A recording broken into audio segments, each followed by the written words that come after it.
Énergie 12 vous informe que ce programme est déconseillé aux moins de 10 ans. Crimes et scandales dans le monde de la haute couture.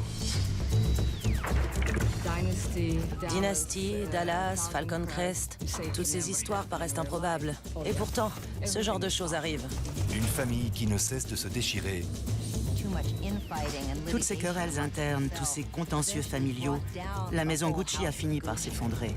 Et à l'affût, une femme dont la soif d'argent semble impossible à satisfaire. Elle avait l'impression qu'elle pouvait faire ce qu'elle voulait, qu'elle était au-dessus de la loi.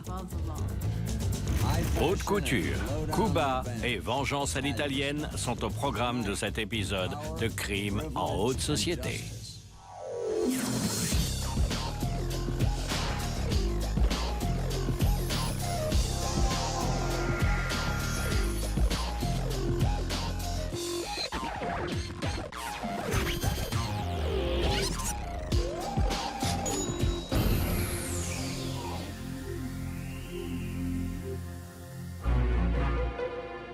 Milan, le 27 mars 1995. Il est 8h30 du matin et Maurizio Gucci marche tranquillement vers son bureau. 18 mois après avoir été évincé de la présidence de ce mastodonte de la mode, il cherche à se reconvertir pour bâtir un nouvel empire. Alors qu'il pénètre à l'intérieur du bâtiment, un homme surgit derrière lui et lui tire dessus à 3 reprises. Gucci s'effondre, gravement blessé. Mais pour s'assurer qu'il ne témoignera jamais, l'assassin lui loge une 4e balle, dans la tête cette fois-ci. Un homme arrive à l'entrée du bâtiment, le tueur se retourne et tire à 2 nouvelles reprises. L'homme est touché au bras. L'assassin court jusqu'à une voiture qui l'attend un peu plus loin et disparaît dans les rues de Milan.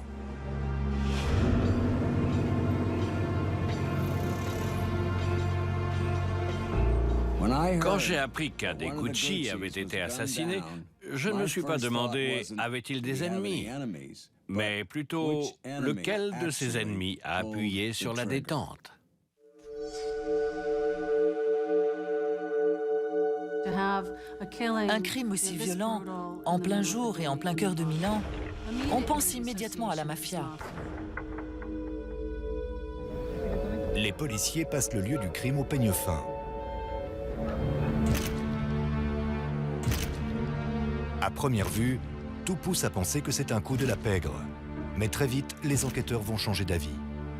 10 minutes après les faits, j'étais sur place. J'ai rapidement conclu que ça ne portait pas la marque du crime organisé et que c'était du travail d'amateurs. Les professionnels du crime prennent un maximum de précautions pour être discrets et ne pas être reconnus. Et dans cette affaire, il y avait 3 témoins. La piste de la pègre écartée, les carabiniers se demandent si le meurtre n'a pas un rapport avec le célèbre empire Gucci. Les Gucci, c'est l'élite. Ils sont tous riches et célèbres. Mais qui a dit que les riches et célèbres étaient irréprochables? Pas besoin d'enquêter très longtemps sur la famille Gucci pour faire quelques découvertes intéressantes. Quand Maurizio Gucci a été tué, certains ont parié sur une vendetta familiale. Il existe aussi un contentieux entre Maurizio et son ex-femme Patrizia. Une véritable haine qui subsiste alors que Maurizio l'a quitté depuis presque 10 ans. Je n'appellerai peut-être pas ça de la haine, mais Patrizia gardait une rancœur constante. Dans le monde de la mode, on n'est pas du genre à éviter les gros titres. Mais un grand nom du métier a été assassiné et tout le monde serre les rangs. Pourtant, derrière les murs, les langues se délient peu à peu. Il s'agit de la mort d'un homme. Mais il faut voir de quelle manière c'est arrivé. C'est un inconnu qui lui a tiré dessus, et pas mal de mystères entourent cette affaire. Toute l'Italie veut savoir qui a tué Maurizio Gucci. Je ne me lasse jamais des querelles de la famille Gucci. Comme cette fois où des ouvriers ont trouvé les pelouses du siège de la marque jonchées de sacs à main à 500 $.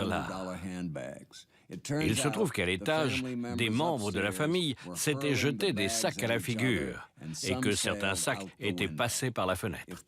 Si les carabiniers voulaient résoudre cette affaire, il allait falloir enquêter longuement sur l'entreprise familiale. L'entreprise Gucci naît à Florence en 1921.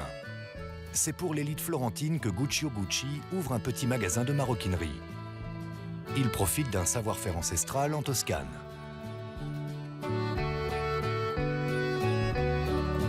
Pendant les 2 décennies qui suivent, la marque Gucci prospère et grandit. Les 3 fils de Guccio intègrent l'entreprise familiale et très vite, on parle d'expansion.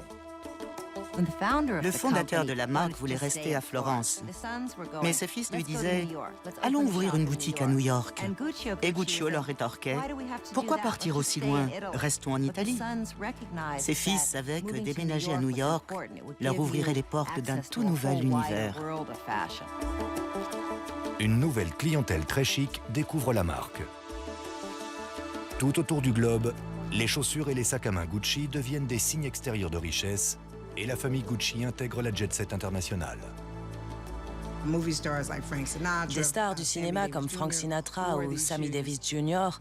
portaient leurs chaussures. Les membres de la famille Gucci fréquentaient des célébrités, des princesses, des comtesses, et ils y prenaient goût. À la tête de l'entreprise, une certaine stabilité s'est installée. Mais cet équilibre risque de vaciller. L'un des 2 frères a 3 fils et l'autre n'en a qu'un, Maurizio. Maurizio a eu une enfance triste. Il était très solitaire. Il était fils unique et sa mère est morte quand il avait 5 ans. Par conséquent, son père a eu tendance à trop le couver. Maurizio étant fils unique, l'équilibre du pouvoir va être mis à l'épreuve. Maurizio et son père possèdent la moitié de l'entreprise. L'oncle de Maurizio et ses 3 cousins doivent se partager l'autre moitié.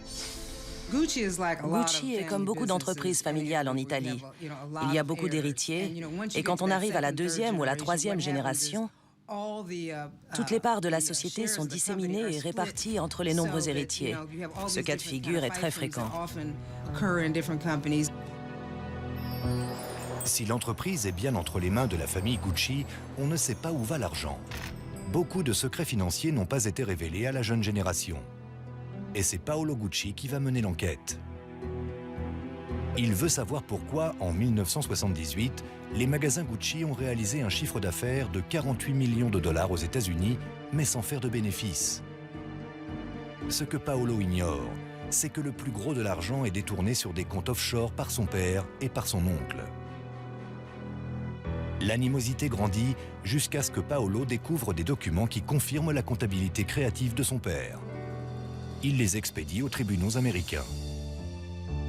À cause de son propre fils, Aldo Gucci, 81 ans, va passer 12 mois dans une prison de Floride. Mais Paolo n'est pas le seul à faire des vagues. Maurizio, le cousin timide et peu sûr de lui, tombe amoureux d'une femme, Patrizia Reggiani. Elle prétend être l'enfant illégitime d'une serveuse et d'un magnat des transports. Sa mère aurait épousé le magnat, ce qui lui aurait assuré une vie de richesse et de privilèges. Maurizio tombe sous le charme de ce sosie d'Elizabeth Taylor. Son père Rodolfo, lui, se méfie. Rodolfo avait des doutes sur les motivations de Patrizia. Il se demandait si elle n'était pas avec Maurizio uniquement pour sa fortune et sa réputation. Rodolfo ne l'aimait pas et il ne lui faisait pas confiance. Pour la première fois, Maurizio tient tête à son père et épouse Patrizia. Pendant les mois qui suivent, Rodolfo refuse d'adresser la parole à son fils et de travailler avec lui au sein de la marque. Pendant ce temps, Patrizia travaille à son chef-d'œuvre. Elle n'a qu'un objectif en tête, transformer son timide mari en businessman impitoyable. Elle le pousse à affûter son sens des affaires et à rencontrer les élites. Mais les Gucci n'accepteront jamais Patrizia. Elle était intégrée à la haute société, mais pas à la famille Gucci, qui la voyait comme une diva extrêmement égocentrique. Imaginez ce clan qui connaît déjà des problèmes et qui doit accueillir cette étrangère. Elle arrive et elle dit « Je prends les rênes dorénavant. Merci de vous en référer à moi. » Un fils qui lutte pour se faire une place dans l'entreprise familiale. Une épouse manipulatrice qui aiguise les griffes de son mari. 5 membres d'une même famille qui fourbissent leurs armes. C'est la catastrophe assurée. En 1995, l'assassinat de l'ancien patron de Gucci, Maurizio Gucci, fait l'effet d'une bombe dans le monde de la mode et dans toute l'Italie. Très vite, on suspecte sa famille. Tout le monde sait que chez les Gucci, l'argent a toujours pris le pas sur la famille. C'était une famille constamment sujette aux disputes et aux contentieux. Il y a eu un moment où, entre l'Europe et les États-Unis, il y avait plus de 20 procès entre différents membres de la famille. Les 6 Gucci au conseil d'administration se livrent une guerre d'influence. Et tous les coups sont permis. Aiguillonné par sa femme, Maurizio Gucci veut réaliser un vrai putsch et ne laisser que des miettes à ses cousins. On se dit que ces terribles batailles ont forcément nui à la marque. Mais plus le nom des Gucci apparaît sur les tabloïds, plus les gens veulent s'afficher avec le logo au double G. Mais popularité ne rime pas toujours avec succès. Les Gucci se sont mis à accorder des franchises à tour de bras.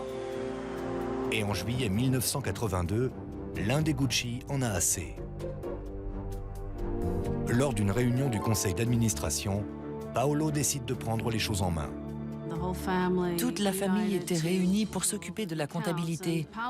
Et Paolo est arrivé avec un magnétophone. On ne sait pas exactement ce qui s'est passé. Certains disent que Maurizio a essayé de retenir Paolo, d'autres disent que Giorgio a essayé de lui prendre le magnétophone. Ce qui est sûr, c'est qu'il y a eu une bagarre et que ça a coûté à Paolo une grosse balafre près de l'œil. Il a hurlé, il a récupéré le magnétophone et il s'est enfui du bâtiment situé rue Tornabuoni, au centre de Florence. Les gens aiment voir que les riches ne sont pas forcément plus heureux qu'eux. Ces gens-là sont à la tête d'un empire et ils ne cessent de se déchirer au risque de dilapider cet argent qui est la dernière chose qui les unit. Le lendemain de l'incident du magnétophone, Paolo intente un procès à ses proches qui pourrait leur coûter des millions de dollars. Mais ce n'est pas le pire des soucis pour la maison Gucci. En seulement quelques années, la marque qui se voulait prestigieuse est devenue grand public. C'étaient de vrais toxicomanes. Ils étaient accros à l'argent facile. Ils accordaient des franchises à tout va et ils se ruaient sur l'argent. Mais ça écornait l'image de la marque, parce que lorsque des accessoires de mauvaise qualité portent le logo double G, on passe de la haute couture au ridicule. Tant que l'argent continue d'affluer dans les caisses, les cousins Gucci comptent bien continuer de vendre leurs marchandises au grand public. Mais Maurizio rêve de rendre à la marque ses lettres de noblesse. Et il choisit le moment idéal. Au début des années 1980, le monde de la mode commence à se passionner pour l'Italie. Milan s'apprête à devenir le nouveau Paris, et Maurizio y voit une opportunité en or. La marque Gucci peut devenir le fer de lance de cette nouvelle industrie italienne, mais elle doit impérativement se recentrer sur le haut de gamme. En 1983, à la mort de son père, Maurizio est prêt à jouer un nouveau rôle. Il a hérité de 230 millions de dollars et de la moitié des actions de la société. Encouragé par Patrizia, Maurizio essaye de prendre le pouvoir et de repositionner Gucci sur le marché du luxe. Mais son oncle et ses cousins possèdent l'autre moitié de cet empire. Et ils refusent de céder. Pourquoi j'écouterais Maurizio Gucci? Moi, Paolo, je sais ce qui est bon pour cette entreprise. Les héritiers étaient tous très riches, mais ça ne les empêchait pas d'être gourmands. Et ils voulaient continuer à exploiter ce filon. Et ce n'était pas compatible avec ce que voulait Maurizio Gucci. Avec toutes ces tractations, Maurizio a moins de patience envers Patrizia et moins de temps à consacrer à ses deux filles. Patrizia n'arrêtait pas de le critiquer, de se plaindre qu'il n'était pas assez ceci, qu'il ne faisait pas assez cela, et qu'à sa place, elle ferait mieux. Il l'a écouté pendant un moment, jusqu'au jour où il en a eu assez. Un jour, il a pris quelques affaires dans une valise. Il a dit à Patrizia et à ses deux filles qu'il partait en voyage d'affaires à Florence, au siège de Gucci. Il les a embrassées et il est parti. Et il n'est jamais revenu. Patrizia s'est habituée à ses pantoufles à 900 $, à ses visites quotidiennes dans les salons de coiffure les plus chics de Milan et à ses sorties shopping à 300 000 $. Tout ce qui fait d'elle une épouse Gucci. D'ailleurs, depuis leur séparation, Patrizia continue de garder un œil sur le business de Maurizio. Au moment même où Maurizio s'apprête à restructurer la société, il subit un nouveau coup dur. Son cousin Paolo lui en veut toujours et il a adressé un dossier aux autorités italiennes qui prouve que le yacht à $1 million acheté par Maurizio a été payé grâce à un compte offshore de son père. Il s'agit donc clairement d'évasion fiscale. Lorsque les autorités italiennes viennent chercher Maurizio, il panique, saute sur sa moto et fonce vers son chalet dans les Alpes suisses.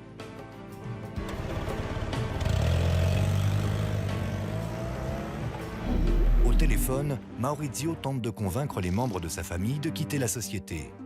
Il veut prendre les rênes une fois pour toutes. Très vite, il trouve un fonds d'investissement arabe qui est prêt à l'aider à y parvenir.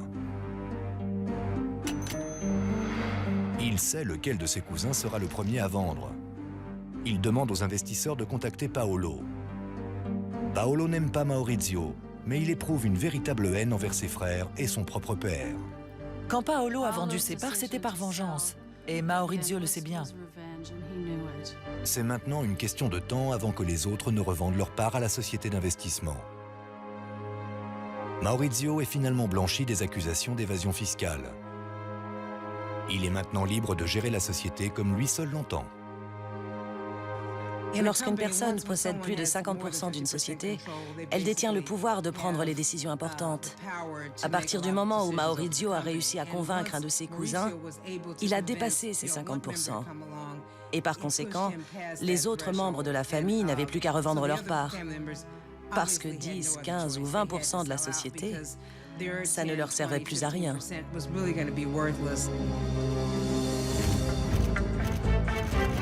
Maurizio est maintenant le dernier Gucci de la société éponyme et il peut enfin redorer le blason de la marque.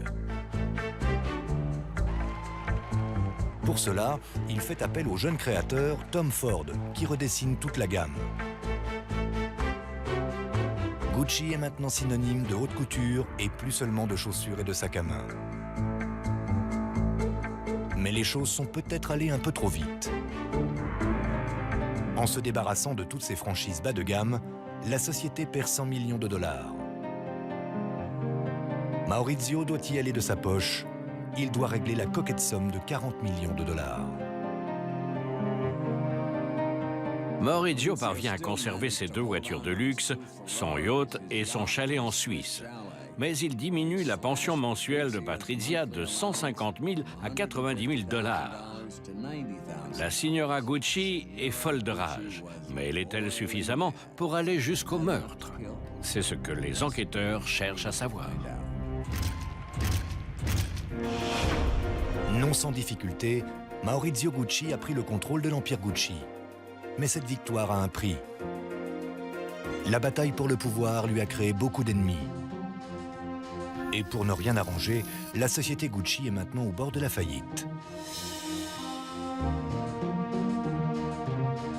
Pourtant, il choisit de garder le cap, convaincu que la roue va tourner et que la marque va atteindre de nouveaux sommets. Mais le pauvre Maurizio n'a pas hérité du sens des affaires de son grand-père. La famille, c'est une arme à double tranchant pour n'importe quelle entreprise. Si le fondateur a fait preuve d'instinct et souvent de génie, et si avec la génération suivante la société s'agrandit, de manière générale, la troisième génération fiche souvent tout en l'air. C'est vrai dans la mode et dans d'autres domaines. L'entreprise Gucci et son leader intrépide ont grandement besoin d'argent. En septembre 1993, le partenaire arabe de Maurizio, Investcorp, tente de stopper l'hémorragie en limogeant Maurizio.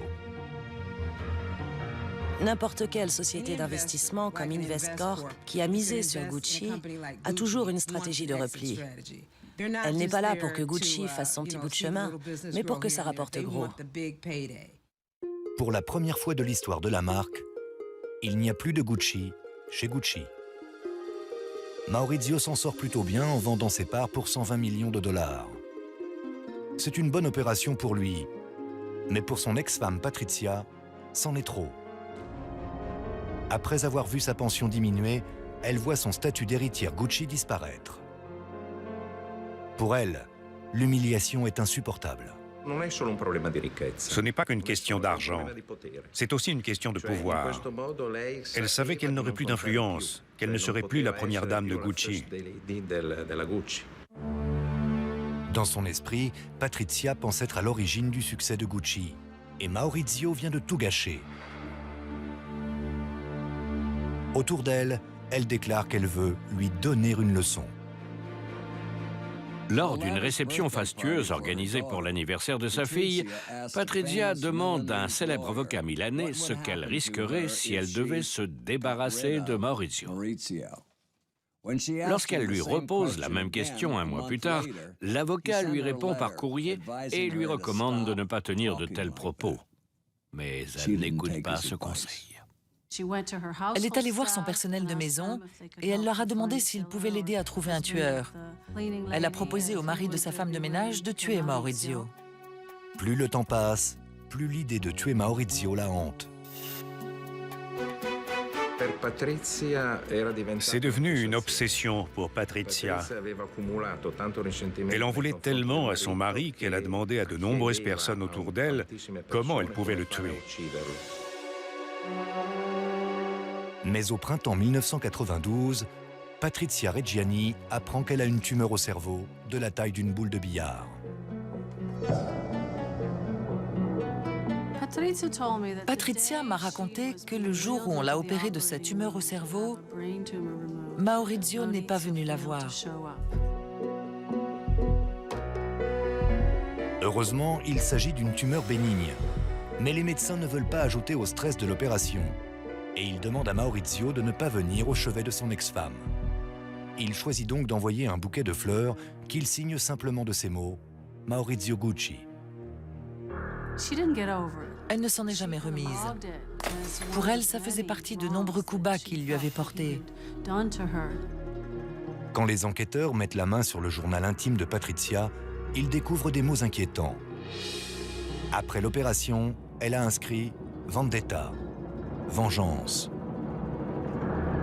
Le 19 novembre 1994, presque 10 ans après leur séparation, Maurizio et Patrizia officialisent leur divorce. La plupart des divorcés se contenteraient volontiers d'une pension annuelle de 850 000 $ et de maisons à Milan, New York et Monte-Carlo. Mais pour Patrizia, tout cela ne constitue qu'une vulgaire assiette de lentilles. Et pour cette carnivore, il ne faut rien de moins qu'un énorme filet de bœuf. Peu après avoir été évincé de l'entreprise familiale, Maurizio Gucci semble connaître une deuxième jeunesse. Il a une nouvelle petite amie, Paola Franchi, une mondaine milanaise. Les deux tourtereaux emménagent ensemble dans un nid plutôt douillet. Ils rénovent un énorme appartement sur la très chic Corso Venezia qu'ils agrémentent de meubles et d'œuvres d'art uniques. Et le loyer est plutôt salé, 250 000 $ par an. Patrizia, l'ex-Madame Gucci, est livide de colère Et pas seulement parce que Maurizio a trouvé une nouvelle partenaire. Patrizia était terriblement inquiète que Maurizio dépense tout son argent, mais aussi que Paola ait des enfants, parce que ceux-ci hériteraient de tout cet argent et qu'il n'y aurait plus rien pour Patrizia, qui vivait essentiellement avec l'argent de ses filles. Maurizio dépense des sommes phénoménales et l'argent sort beaucoup plus vite qu'il ne rentre. Depuis qu'il a quitté Gucci, il n'a toujours pas trouvé le métier qui lui permettrait de satisfaire les besoins de son ex-femme et de son actuelle petite amie. Maurizio est toujours millionnaire. Mais quand Patrizia découvre qu'il se sert de son argent pour financer des entreprises à risque comme des casinos ou du transport maritime, elle panique. Maurizio n'a jamais été doué en affaires et s'il continue dans cette direction, il risque de tout perdre et de la laisser sans le sou. Mais elle se dit que s'il arrivait quelque chose à Maurizio, s'il venait à disparaître, son argent serait en sécurité.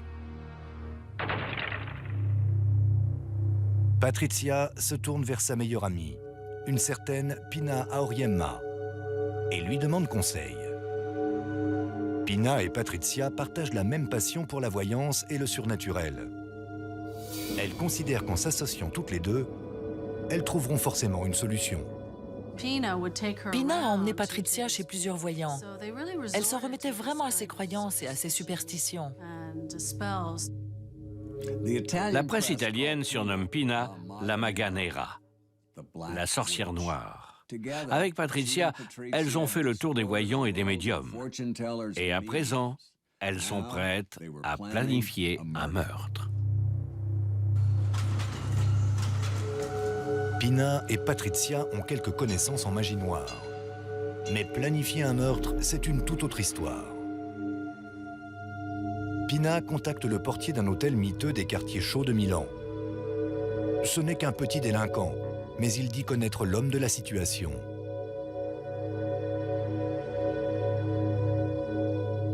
Lorsque Pina dit à Patrizia qu'il réclame un acompte, elle lui paye.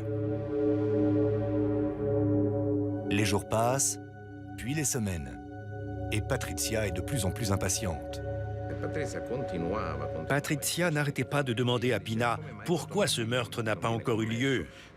Pourquoi Maurizio est toujours en vie? Ça fait des mois, j'en ai marre d'attendre. Je lui ai donné de l'argent à ce type. Par conséquent, pour ne plus servir d'intermédiaire, Pina a présenté le portier à Patrizia. Et à partir de ce moment-là, Patrizia a pris le contrôle de la situation. Patrizia prend les choses en main et le plan est mis en œuvre. Le 27 mars 1995, à 8h30 du matin, un homme armé emboîte le pas de Maurizio Gucci, l'ancien patron de la célèbre marque.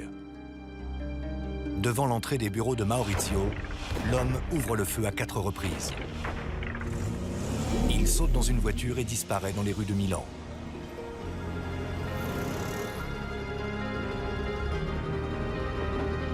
Tandis que Maurizio rejoint sa dernière demeure, la polémique enfle déjà. Un meurtre commis en plein jour, de sang-froid, dans les rues de Milan, ça n'arrive pas tous les jours. Grâce aux témoins, on dresse un portrait robot du tueur. C'est un homme âgé entre 40 et 45 ans, vêtu d'une veste en jean et d'une casquette de baseball. Les enquêteurs savent qu'après des années de tractation commerciale, la victime ne manque pas d'ennemis. Mais la petite amie de Maurizio, Paola, désigne un autre suspect. Paola Franchi nous a indiqué que tout le monde savait que Patrizia cherchait quelqu'un pour assassiner son ex-mari. Le jour de l'assassinat, Patrizia Reggiani Gucci ajoute un mot dans son journal intime. Le jour du meurtre de Maurizio, elle a écrit Paradisos, ce qui veut dire paradis en grec. Si vous organisez un meurtre, ne l'écrivez pas dans votre journal intime. Mais Patrizia ne compte pas s'arrêter là. Dès le lendemain du meurtre, elle se présente hors d'elle au domicile de Maurizio et Paola. Elle tient entre ses mains un avis d'expulsion qu'elle a rédigé au nom des filles de Maurizio moins de 3 heures après le meurtre.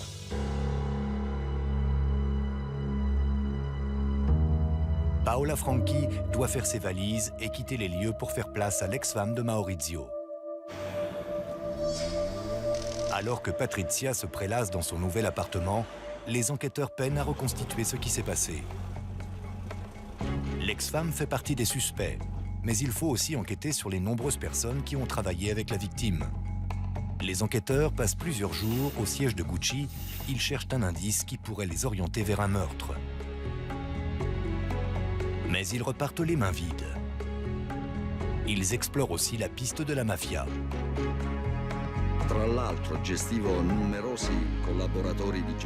J'ai parlé à de nombreux informateurs qui travaillent régulièrement avec nous. Pendant l'enquête, je leur ai demandé à de nombreuses reprises s'ils savaient quelque chose sur l'assassinat de Gucci. Et de manière systématique, tous m'ont répondu que cet homicide n'avait rien à voir avec le crime organisé.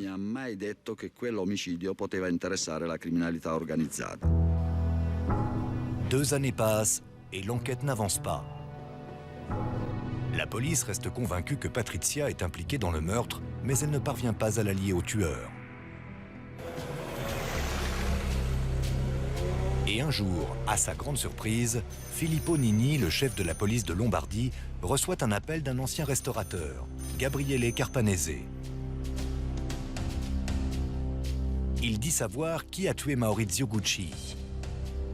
Filippo Nini retrouve Carpanese dans un café des rues malfamées de Milan. Je suis arrivé avec mon chauffeur qui a garé la voiture à cet endroit précis.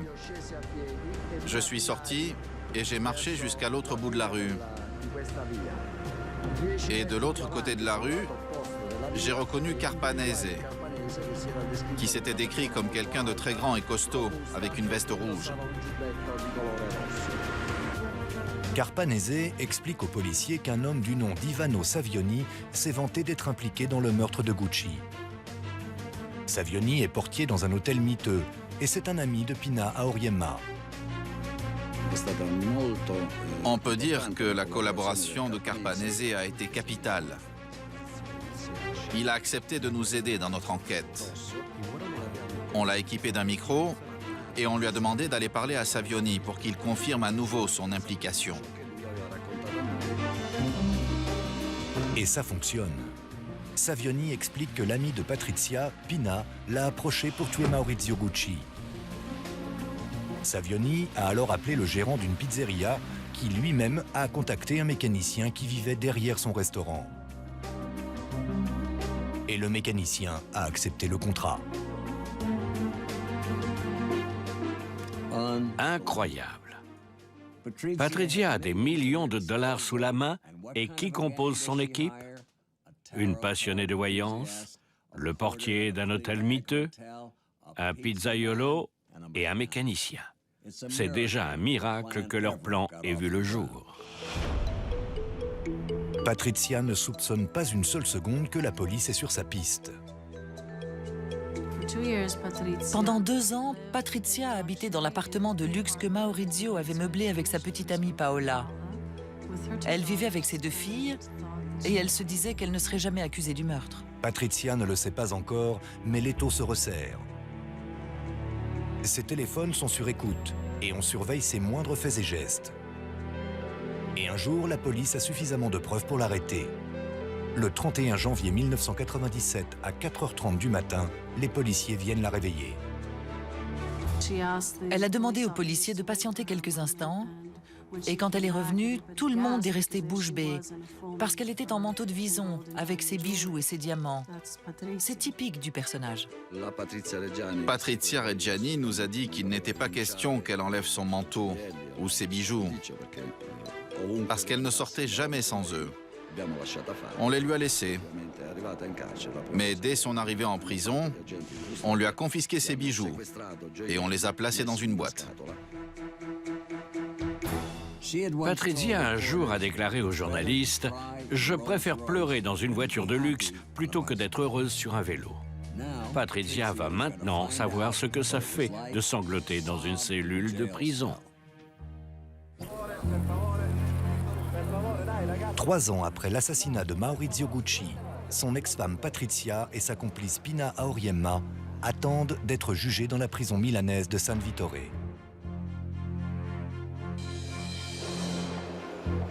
Le procureur a un dossier solide contre Patrizia, mais il lui faut plus de preuves concrètes. Dans les mois qui précèdent le procès, la police fait une descente dans la cellule de Patrizia et y trouve des relevés de comptes compromettants. On y découvre des retraits d'argent correspondant précisément aux sommes que le portier Savioni a déclaré recevoir pour le meurtre. Et pour couronner le tout, la meilleure amie de Patrizia avoue tout. Pina raconte que Patrizia lui a promis une cellule remplie d'or en échange de son silence. Mais à quoi peut bien servir l'or derrière les barreaux?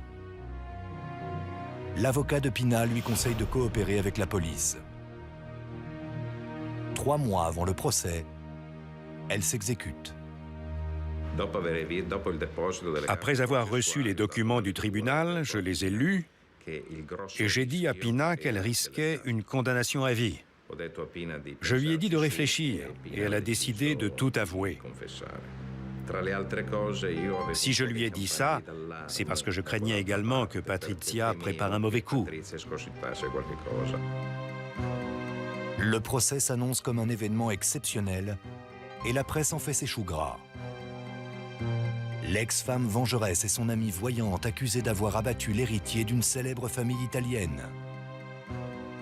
Une affaire croustillante à souhait.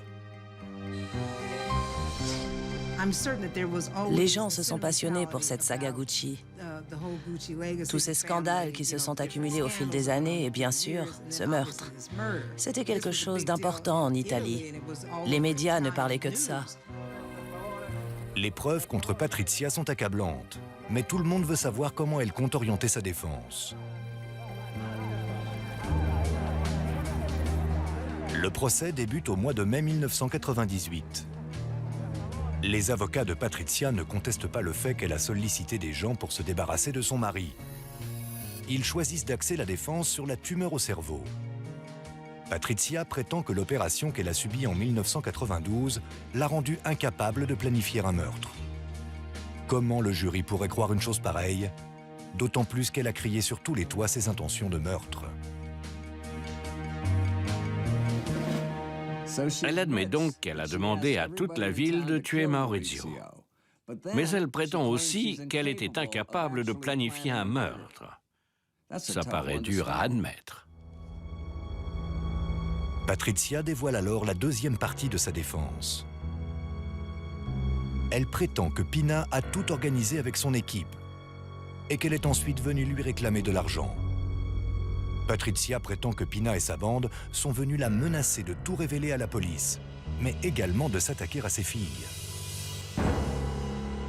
Il y a toujours des zones d'ombre sur la relation entre Patrizia et Pina, à savoir qui a entraîné qui. Survient alors un nouveau coup dur pour Patrizia. Orazio Cicala, le chauffeur qui a permis à l'assassin de s'enfuir, avoue tout pour obtenir la clémence des juges. C'est à ce moment-là qu'un document capital a été révélé. Un morceau de papier rédigé et signé par Cicala et destiné à Patrizia Reggiani, où on pouvait lire « J'ai été payé et je ne demande rien de plus ». C'est devenu une des preuves les plus importantes lors du procès.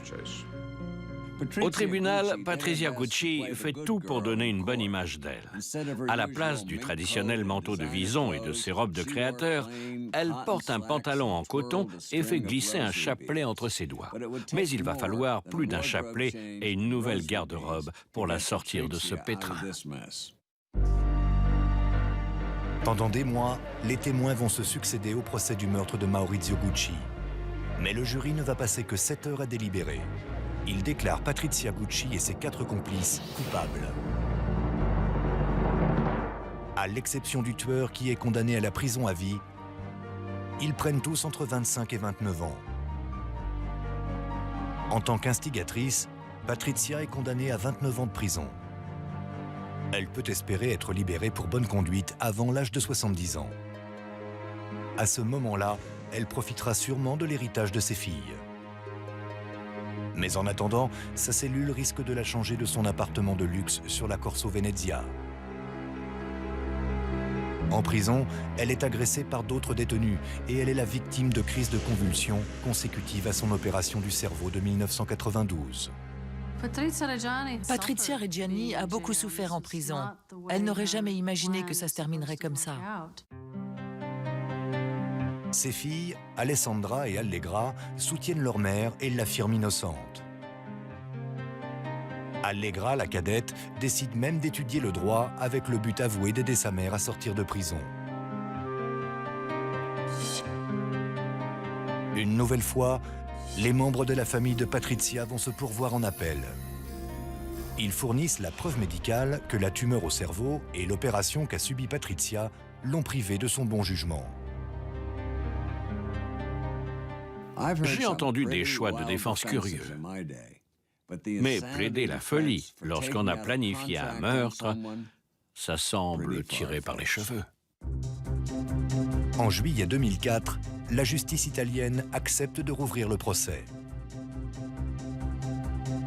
Entre-temps, la société Gucci s'est développée et a changé de nom. Le Gucci Group est devenu un des plus grands acteurs du monde de la mode. Gucci, c'est un peu l'histoire miraculeuse d'une maison qui a grandi, puis qui a fait faillite de manière spectaculaire avant de renaître de ses cendres. Gucci est devenu la marque dont rêvait Maurizio. Mais il n'y a plus un seul membre de la famille dans cette société à présent cotée en bourse. Aujourd'hui, la maison Gucci est connue pour ses vêtements haut de gamme et toutes les querelles familiales ne sont plus qu'un lointain souvenir. La saga Gucci, c'est la preuve que parfois la réalité est plus incroyable que la fiction. Un fils qui envoie son père en prison, un autre qui force son cousin à s'exiler, une femme qui fait assassiner son ex-mari en plein jour. Si vous écriviez une telle histoire, tout le monde trouverait ça invraisemblable. En décembre 2004, la réouverture de la Scala, l'opéra milanais, est diffusée en direct sur des écrans géants installés dans toute la ville et même dans la prison de San Vittore. Il n'y a pas si longtemps, Patrizia Gucci aurait eu la meilleure place à l'opéra. Elle n'aurait jamais imaginé qu'elle vivrait la réouverture de la Scala de derrière les barreaux. C'était Dominique Dunn. Merci de nous avoir suivis.